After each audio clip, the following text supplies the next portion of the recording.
Hello everyone, welcome back to the channel Dinesh sir live study. Toppers के साथ बातचीत वाली सीरीज हमारी शुरू है। आज हमारे साथ स्टूडियो में है पार्वती अय्यर फ्रॉम मुंबई। बहुत बहुत स्वागत है पार्वती आपका हमारे स्टूडियो में। पार्वती के साथ पार्वती की माता श्री भी आई हैं। नमस्कार माता जी। पार्वती जी, हम चाहेंगे कि आप अपना एक शॉर्ट इंट्रोडक्शन बच्चों को दे ताकि उन्हें पता चले आपके बारे में। मैं अय्यर पार्वती हूँ, मैं मुंबई से आ रही हूँ। मैंने MST-CET में ओवरऑल 99.19 परसेंटाइल लाया है और मैथ्स में 99.6 आया है मुझे। वेरी गुड, बहुत बहुत बढ़िया, बहुत बहुत बधाई हो। पार्वती हमारे साथ मौजूद है। पार्वती ने जो CET के अंदर ओवरऑल पार्वती का रिजल्ट है मेरे पास, total percentile 99.19 in PCM and mathematics में 99.66 परसेंटाइल। अपने आप में एक बहुत बड़ा अचीवमेंट है। इतना ही नहीं, 12th का जो बोर्ड एग्जाम हुआ था उसके अंदर मैथमेटिक्स के अंदर 95 मार्क्स लाया 100 में से। सो बहुत बहुत कॉन्ग्रेचुलेशन पार्वती, आपने इतना अच्छा स्कोर किया, 99.66 परसेंटाइल।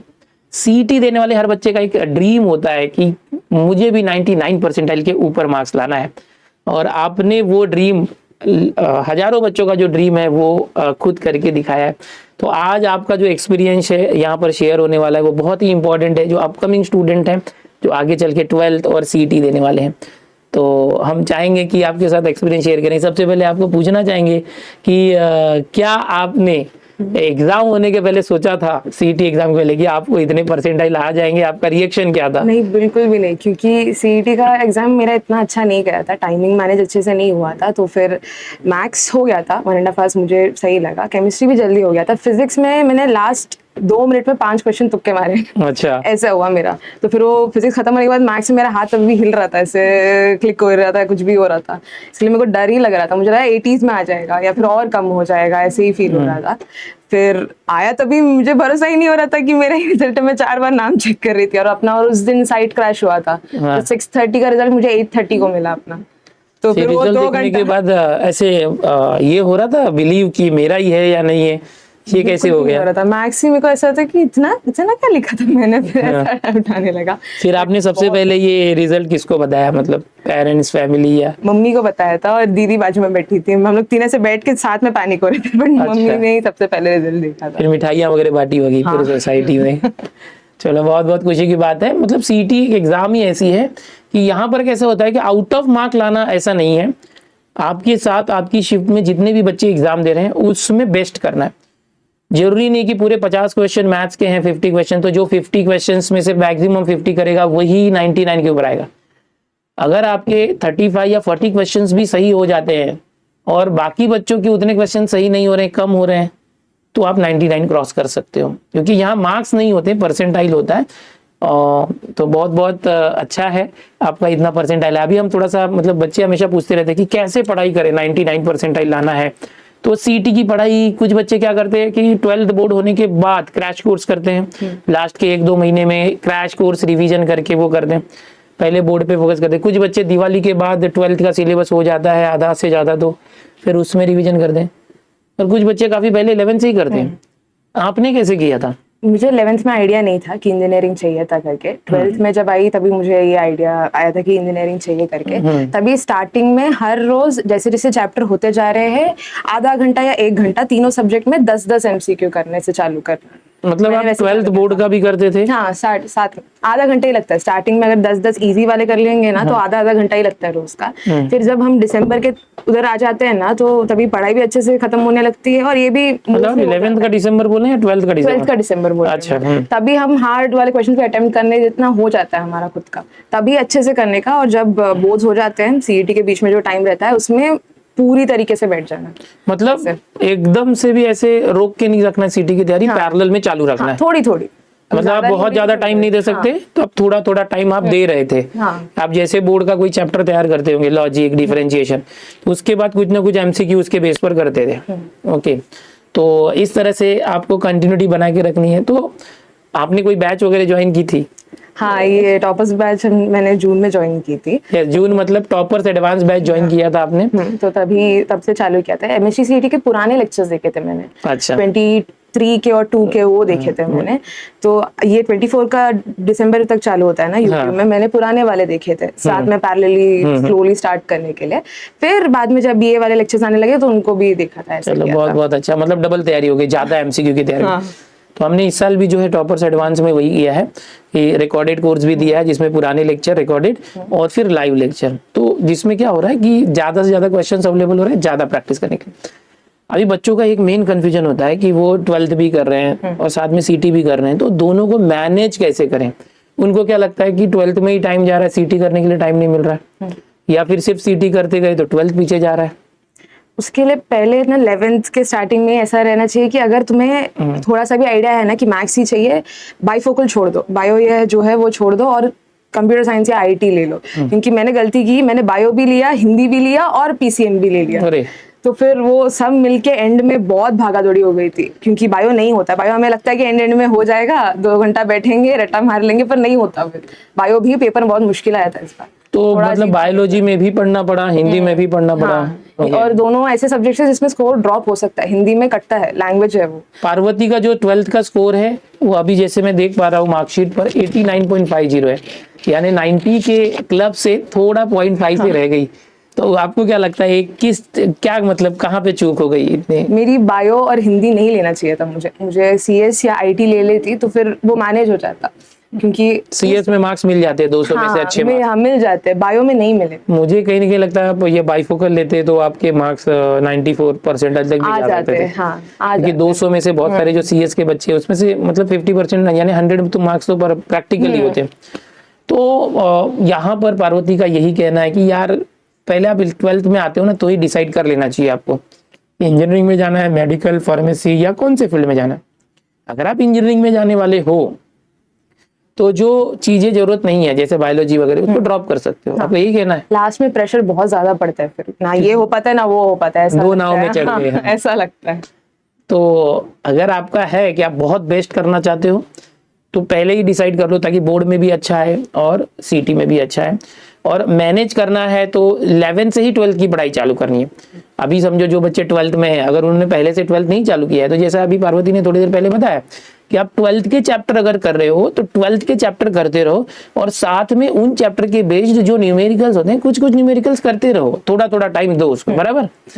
चलो ये बहुत अच्छी बात कही आपने। अभी हम आगे और बात करते हैं कि आपने पढ़ाई जैसे आप बोल रहे टॉपर्स एडवांस, तो आपने जून से ही सीटी पढ़ना चालू कर दिया था, तो कितने घंटे पढ़ते थे दिन में आप? मतलब ये बच्चों का बहुत क्वेश्चन आता है कि जो टॉपर्स होते हैं वो कितने घंटे पढ़ते होंगे, क्योंकि कॉलेज जाते थे आप रेगुलर? हाँ, प्रैक्टिकल्स तो सारे अटेंड करने पड़ते। मैंने इंटीग्रेटेड नहीं लिया था तो प्रैक्टिकल्स और लेक्चर्स रेगुलर कॉलेज थे और प्रैक्टिकल के लिए जाते थे? थियरी लेक्चर के लिए इतना नहीं जाती थी। अच्छा, लेक्चर्स के लिए छोड़ देते होगे, प्रैक्टिकल के लिए जाते थे।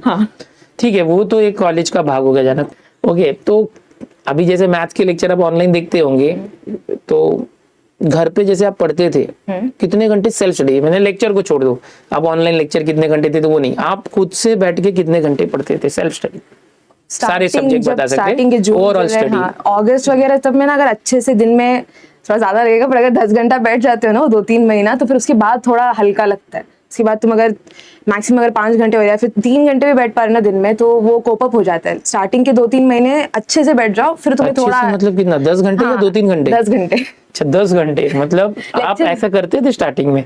हाँ मैंने किया है। 10-10 घंटे बैठते थे? मैंने आप झूठ बोल रहे होंगे, आपकी मम्मी को फोन ये दीजिए माइक, हम कंफर्म करेंगे। यहाँ पर देखिए हमारे पास मम्मी जी भी आई है, पार्वती की नींद। अच्छा आपने नींद खराब किया कि मम्मी ने उल्टी नींद खराब किया मम्मी को पढ़ के रात को? पार्वती की मम्मी जी से पूछेंगे क्या ये सच बोल रही है? ये बोल रही है कि स्टार्टिंग के मंथ्स में ये 10 घंटे पढ़ती थी।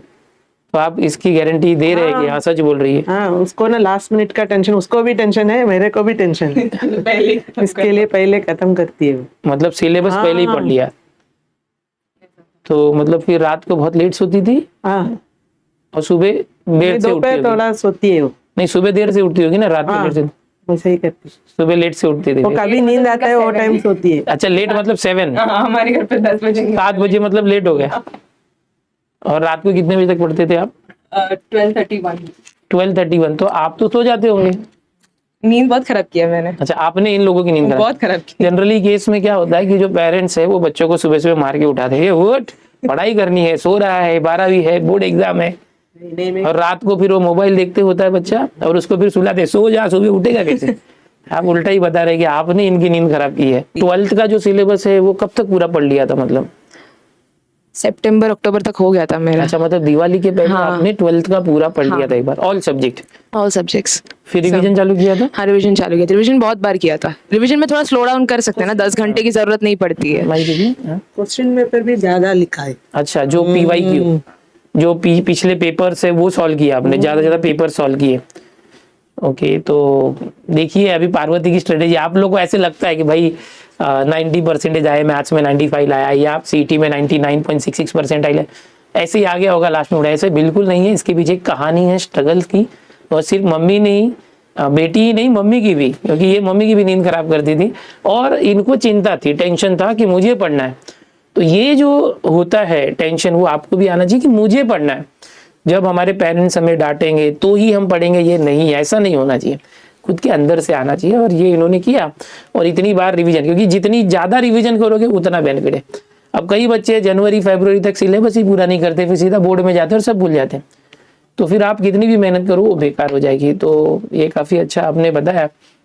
आपका स्टडी का पैटर्न क्या होता था? जैसे आप चैप्टर वाइज स्टडी करते थे, मैथ्स का चैप्टर है उसे आपको तैयार करना है, सेल्फ स्टडी, आपने लेक्चर देख लिया, तो आप उसको प्रिपेयर कैसे करते थे? मतलब लिख के करते थे या देखते थे, सिर्फ प्रैक्टिस कैसे करते थे? पहले जब पहली बार लेक्चर्स देख रहे हैं ना, तो वैसे ही सम्स पूरा लिखते जाने का, और फिर एंड में होने के बाद जब हम क्वेश्चन सॉल्व करते हैं ना, तो आपका भी पूरा रिटन नोट्स रहता है, जो PDF आप लेक्चर्स करते हो उसको अपलोड कर देते हो। कभी नोट्स रेफर करते वक्त वो स्क्रॉल करने का, क्योंकि हाई चांस है कि हमारे नोटबुक में हमने गलती की हो। हम खुद से करने का ट्राई करते हैं, कुछ ना कुछ गलती होती है, या फिर वो पैटर्न हम अलग लिखते हैं, तो उधर से रिवाइज करने का। और फिर एंड में मैंने स्टार्टिंग से एक रखा था मिस्टेक बुक बना के, जब क्वेश्चन सॉल्व किया CET का वगैरह, तो एक बुक में सारे गलतियां लिख के, फिर CET के एग्जाम के एक दिन पहले कोई टेक्स्ट बुक, कुछ नोट्स कुछ नहीं खोला, फिर वो 3 बुक्स थी, हर सब्जेक्ट की 3 सब्जेक्ट की 3 बुक्स थी, वो पूरा देखा था एक दिन पहले, ऐसा किया था। मतलब आप अपने मिस्टेक्स को लिख के रखते थे? हाँ, और बाद में अपने मिस्टेक्स को सुधारने की कोशिश करते थे? हाँ, वैसे। सो ये बहुत अच्छा रास्ता बताया पार्वती ने कि अपनी जहां जहां बार बार मिस्टेक हो रही है उसको साइड में लिख लो और उसके ऊपर काम करो, उसको सुधारो। सो काफ़ी अच्छा एक्सपीरियंस आप बताते जा रही हैं, बहुत इंटरेस्ट भी आ रहा होगा बच्चों को। अभी एक ऐसा है कि नोट्स वगैरह के बारे में, बुक्स के बारे में हम बात करेंगे। तो आपने मतलब वैसे तो हम लेक्चर में नोट्स देते ही थे आपको, बुक्स में क्या रिफर किया था कुछ CET के लिए? मैं CET के लिए ब्रह्मास्त्र बुक खरीदा था, वो फॉर्म में खरीदा था। अच्छा, बुक खरीदा था आपने? खरीदा था मैंने, तो वो रेफर करती थी। कोई एक बुक रेफर करो, 4-5 हम देखते हैं, फिर वो एक का भी बराबर नहीं होता, ऐसा हो जाता है। जो बुक स्टार्टिंग से खरीद ली है तो वही रख लो, या फिर नहीं खरीदी है तो जो तुम्हें सही लग रहा है वो खरीद लो और वही यूज करो। 4 बुक देखेंगे फिर वो एक का भी नहीं समझ में आता, फिर वो पूरा कंफ्यूजन होता है एंड में। तो अभी आपने ब्रह्मास्त्र बुक यूज करी है, उसके बारे में आप बताना चाहेंगे बुक कैसी है, उसके अंदर क्वेश्चन कैसे हैं, यूजफुल है या नहीं है, उसमें से क्वेश्चन आए थे क्या, कुछ थोड़ा सा शेयर कीजिए। उसका मुझे वो बुक का लेवल परफेक्ट जो हमें चाहिए वो लगा, वरना क्योंकि अगर बहुत ज्यादा लो रहेगा तो भी नहीं सही है, कोई फायदा नहीं है, बहुत ज्यादा हाई रहेगा तो भी कोई फायदा नहीं है। तो ये जो लेवल है वो हमारे लिए परफेक्ट है, हमारे बोर्ड का है, हमारे लेवल का है, वो परफेक्ट लगा मुझे। जहाँ पे हाई चाहिए था वहाँ पे है, जहाँ पे नहीं चाहिए था वहाँ पे नहीं दिए। ओके, मतलब बेमतलब का ज्यादा भी नहीं हो रहा, कम भी नहीं हो रहा, ऐसा लगा था। क्योंकि कुछ कुछ बुक्स ऐसी होती है जिसके अंदर JEE के ही ज्यादातर कंसेप्ट होते हैं, NCERT वगैरह, और बच्चे वो CET के लिए रिफर करते हैं, फिर उनसे वो क्वेश्चन नहीं बने तो वो डीमोटिवेट हो जाते हैं और कहीं ना कहीं वो फिर दूर हटने लगते हैं। तो अपना जो सिलेबस होता है महाराष्ट्र स्टेट बोर्ड, अपने जो कंटेंट है, फॉर्मूला, उसके बेस्ड ही टॉपिक्स रहे, और जैसे क्वेश्चन CET में पूछे जा रहे हैं वैसा ही क्वेश्चन रहे, और प्रैक्टिस भी वैसी हो, तो फिर आपका कॉन्फिडेंस लेवल बूस्ट होता है और आप बहुत अच्छे से तैयारी करके अच्छे परसेंटेज ला सकते हैं। और ये ब्रह्मास्त्र बुक ने महाराष्ट्र के हजारों बच्चों के लिए करके दिखाया है, तो ये भी अच्छा आपका एक्सपीरियंस रहा है। और आपके फैमिली में आपकी बहन है, मम्मी है, पिताजी नहीं है, बड़ी दुख की बात है। कोविड में आपने एक ये खो दिया परिवार के एक सदस्य को, तो भी आपने इतनी मेहनत करी। क्या आपको जब आप पढ़ाई करते थे तो कोई ऐसी चीजें थी जो डिस्ट्रैक्शन, जिसको बोलते हैं पढ़ाई में डिस्ट्रैक्शंस, ऐसे कुछ थे? मोबाइल, जैसे आजकल लोग सोशल मीडिया पे है, क्या आप भी सोशल मीडिया पे थे पिछले साल? अभी पूरा बाइनरी होने की जरूरत नहीं है ना कि कुछ नहीं रहना है, वो भी जरूरी नहीं है, बस वो एक लिमिट में अगर इतना है, टाइमर लगा के रख दिया सारे ऐप में कि इतना देरी ये यूज करने मिलेगा, उसके बाद वो ऐप लॉक हो जाता मतलब इंस्टाग्राम आप यूज हाँ। करते थे? सब था, अच्छा, सब यूज कर रहे थे, ओके। बट हर चीज में लिमिट था, तो कुछ ओवर यूज नहीं होता है तो चलता है ऐसे एकदम। अच्छा, मतलब लेकिन कैसे कभी कभी रील्स देखते जाओ ऐसे, फिर आधा घंटा हो गया, 1 घंटा हो गया। जब पढ़ रही थी तभी फोन को लॉक करके वो बुक्स का एक ऐसा पहाड़ जैसे बना के रखते, उसके पीछे रख देने का, फिर जब दिखता नहीं है ना तभी ये नहीं होता, out of sight out of mind वाला हो जाता फोन है। को छुपा देते, फोन को छुपा देने का, या फिर मम्मी के हाथ में दे दो और जाएगी नहीं नजर उधर। मम्मी चावल के डब्बे में छुपा देगी, ढूंढते रहो। तो डिस्ट्रैक्शन तो आज के टाइम पे सबसे मेन मोबाइल ही है, फिर दोस्तों के फोन आते रहते होंगे, सोशल मीडिया के नोटिफिकेशंस आते रहते हैं, फिर हम हर बार चेक करते रहते हैं। तो जरूरी नहीं कि आप पूरी तरह से डिलीट कर दो सब कुछ। हाँ, एक जैसे बताया पार्वती ने, एक लिमिटेशन के साथ आप यूज कर सकते हो, क्योंकि हमारे लाइफ में एंटरटेनमेंट भी होना चाहिए, थोड़ा सा जनरल नॉलेज भी होना चाहिए। और जब हम बहुत ज्यादा पढ़ाई करते हैं, थोड़ा बोर हो जाए, तो एंटरटेनमेंट के लिए हम यूज कर सकते हैं, बट एक लिमिट में। ठीक है, बहुत अच्छा। अभी आपसे ये जानना चाहेंगे कि अभी जो बच्चे अपकमिंग है, बोर्ड एग्जाम देने वाले हैं, सीटी एग्जाम देने, उनके लिए आपका क्या मैसेज होगा? वो इस साल कितना इंपॉर्टेंट है उनके लिए, और उनको कैसी मेहनत करनी चाहिए? इस कैमरे में आप जरूर बताइए बच्चों को यहाँ पर। अभी पैनिक करने की कोई बात नहीं है, अगर ऐसा होता है ना बहुत मुश्किल होता है, बहुत मुश्किल होता है, नहीं होता। अगर तुम अच्छे से पढ़ते हो, अगर मेहनत की है तो कुछ भी मुश्किल नहीं है, बस अपना बेस्ट ट्राई करना, जो होगा देखा जाएगा। अपना बेस्ट देंगे ना तो बस उस पर कॉन्फिडेंस रखो और छोड़ दो बाकी जो होगा देख, मतलब it's all up to fate, हम देख लेंगे वो बाकी सब। अपने तरफ से मेहनत नहीं रहने का, चूकने का नहीं कहीं पे, फिर बाद में ऐसा रहेगा ना कि नहीं मैं कर लिया होता, कर ली होती, वो वाला रिग्रेट्स मत रहने देना। बट उसके अलावा कोई ऐसा इतना स्ट्रेस लेने की ज़रूरत नहीं है। हम 16-17 साल के ही है, मरने नहीं वाले कल, ट्राई कर सकते हैं, लास्ट चांस नहीं है किसी भी चीज़ का, बट ऑब्वियसली अपना बेस्ट देना है। हाँ, बस बहुत बहुत अच्छा मैसेज आपने दिया। और एक साथ बहुत सारी चीजें मत करते बैठो, अपना एक एम बनाओ, उस एम के ऊपर फोकस करो और उसे पाने की कोशिश करो। और आप किसी चीज के पीछे पड़ जाओगे ना, तो वो चीज आपको जरूर मिलती है, और ऐसा पार्वती ने कर दिखाया है। ऐसा नहीं कि सीटी में ही ज्यादा परसेंटाइल है, बोर्ड में भी अच्छा लाया है। सो आपको बहुत बहुत कॉन्ग्रेचुलेशन पार्वती, आपके फ्यूचर के लिए ऑल द बेस्ट। मम्मी जी को थोड़ा माइक दीजिए, इनसे बात करते हैं। आप थोड़ा सा बताइए, ये पूरा जो 1 साल गया है पिछला, स्टार्टिंग जून से इसमें आपका क्या एक्सपीरियंस रहा है पार्वती को लेकर? अच्छा करती है, ऐसा उसको रेस्ट्रिक्शन कुछ नहीं दिया। खाना बनाती थी वगैरह घर कुछ नहीं। बर्तन धोना? नहीं, किधर टाइम मिलता है, साइंस बच्चों लोग का, साइंस वाला को तो टाइम आप ये सारी चीजें समझ के खुद ही करते थे सब? हाँ। अच्छा, आप सारा काम घर का खुद हाँ, करते थे, इनको कुछ प्रेशर नहीं दिया? नहीं सर।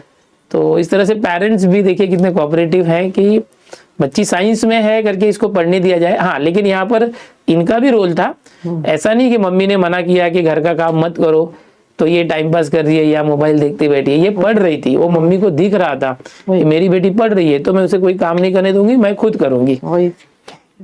और भी कुछ बताना चाहेंगे एक्सपीरियंस? हार्ड वर्क करो, सब मिलेगा। तो मम्मी जी ने बता दिया, हार्ड वर्क कीजिए। इनकी बेटी पार्वती ने किया है, आप भी कर सकते हैं। आपकी भी जो पेरेंट्स है वो आपको सपोर्ट करते ही होंगे, और जरूर करते हैं, हम तो आपके सपोर्ट में ही हैं। बढ़िया कीजिए, और जैसा भी बताया पार्वती ने, इस तरह से अच्छे परसेंटाइल लाने के लिए मेहनत कीजिए, सब कुछ पॉसिबल है। नमस्कार सभी।